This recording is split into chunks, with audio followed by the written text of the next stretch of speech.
Hello everyone, good morning and welcome to Simple Item Signature. At andito tayo ngayon sa may Manapa ng Buena Vista, Agusan del Norte, ang paborito naming pasyalan, at to kami naliligo palagi. So ito yung extension namin mga guys para sa Christmas. Of course, napakasaya pa rin kapag kasama yung pamilya.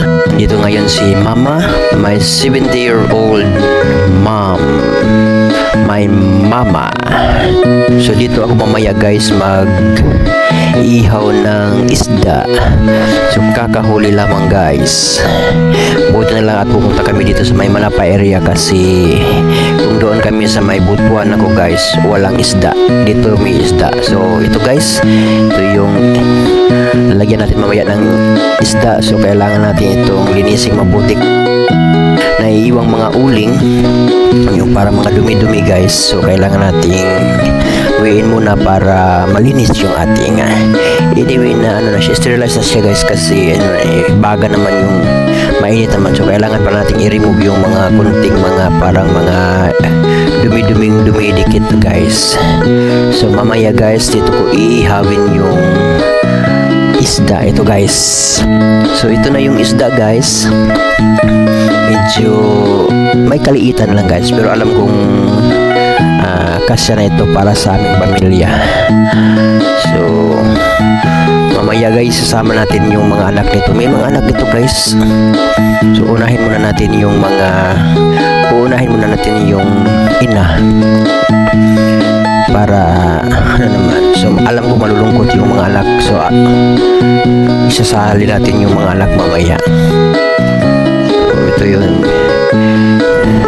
Masarap na klaseng isda to guys. Basta presko lang guys, masarap.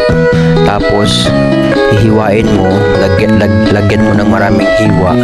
Tapos yung bawat hiwa buhusan mo ng sauce na may halong oil at saka yung mga kunting spices guys. So ito guys, libre ka na dito sa hangin kasi ano naman natural ventilation. So kailangan mo lang tingnan guys, baka yung apoy, baka magliliyab yung yung apoy. So maganda taga, mas masarap kasi pag bagat. So ito naman si Dudes guys. So pag dito kami naliligo sa bayang bandang Manapa, siya yung nagpe-prepare ng mga pwede namin paglalagyan ng pagkain kasi hindi na kami kumuha ng mamahaling cottage guys. Dito na lang kami sa may 50 pesos.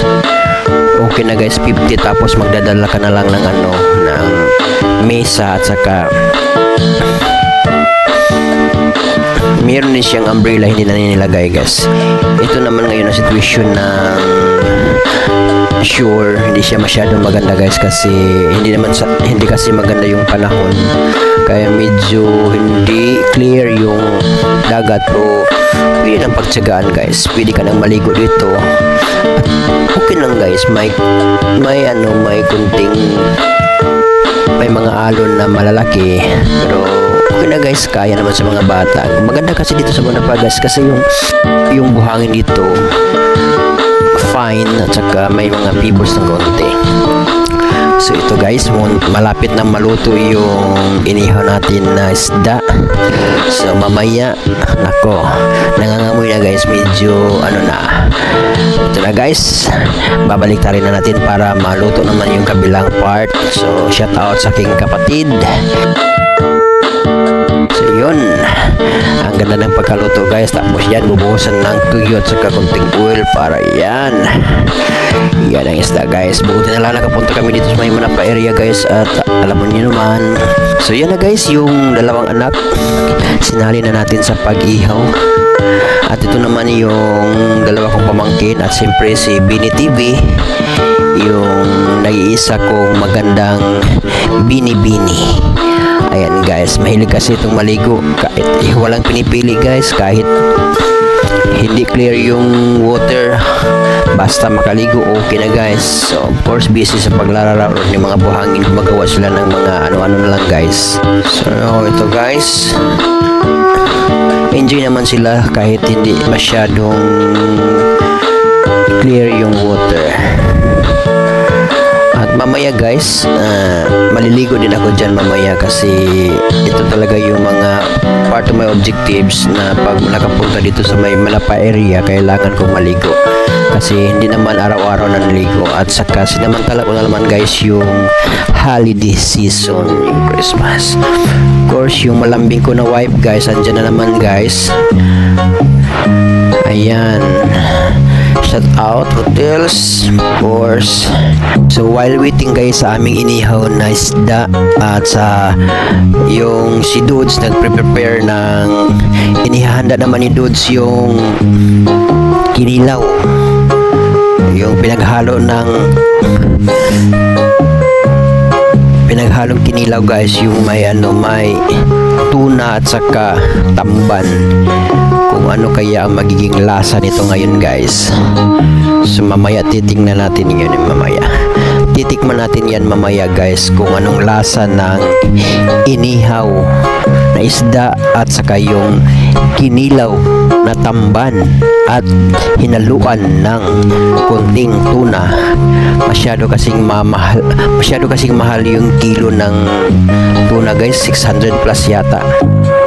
So ayan naman si Chloe, hindi pinayagan ng kaniyang kuya na maligo. Ayan yung kaniyang kuya guys, mahilig din maglaro ng football, kaya lang natalo sila during sa division meet, hindi sila nakuha. Pero may potential na guys. Okay din yung height kasi mga 5'10" na yata yung height nito. At of course, mahilig talaga sa paglalaro. Ayan si Dudes guys, malapit na matapos sa pag-prepare ng kinilaw na tamban na may halong tuna. So mamaya siguradong mauubos yan guys. Ang sarap kasi dito, ang sarap kasing kumain pag nandito ka sa may bandang dagat. And guys, yung mga bata guys, pinauna namin sila na yung nauna sa pagkain para naman at siyempre hindi magpapahuli yung anak ko dyan guys. Yan, meron kami mga kunting handa, may spaghetti, yung of course yung isda luto na guys, yung kinilaw, and then meron din tayong mga kunting pagkain, yung mga pinagsama-sama na may guys, yung handa sa 24 ng gabi guys. So dinala dito, so sabay-sabay namin kainin. Masaya kasi guys kapag kasama yung pamilya natin, mas enjoy, tapos yung marami kayong kumakain guys. So ito na guys. So while waiting guys, andyan yung mama ko si Alia, of course. Andyan na guys, Cebu ka na guys. Ito ngayon, titingnan natin ngayon guys.